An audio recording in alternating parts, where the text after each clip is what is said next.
Les livraisons de gaz russe à l'Europe via l'Ukraine ont définitivement cessé. Le contrat signé entre les deux parties en fin 2019 a été maintenu malgré l'invasion russe du pays, mais désormais expiré en fin 2024. Cet arrêt inquiète plusieurs pays de l'Europe de l'Est, très dépendants de l'approvisionnement en gaz russe. La Slovaquie a averti des graves conséquences de cette décision de l'Ukraine.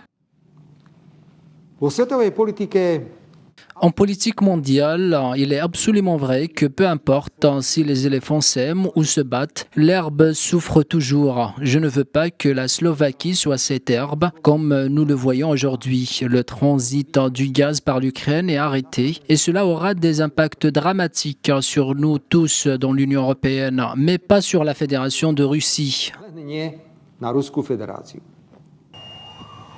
Les exportations quotidiennes de gaz russe vers l'Europe via le territoire ukrainien s'élevaient à environ 14 milliards de mètres cubes par an, soit près du tiers des livraisons totales de gaz russe à l'Europe. Dans ce contexte tendu, le cours du gaz européen a atteint mardi la barre symbolique des 50 € le mégawattheure, une première depuis plus d'un an.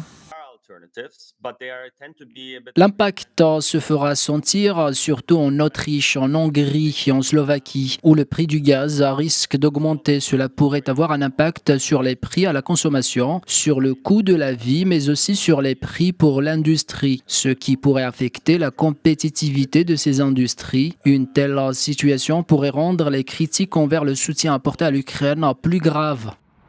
À l'époque, Volodymyr Zelensky s'était réjoui d'un accord synonyme de sécurité énergétique et de prospérité pour les Ukrainiens. Ce contrat devait rapporter au pays plus de 7 milliards de dollars sur 5 ans. Mais les temps ont radicalement changé après l'invasion russe en février 2022.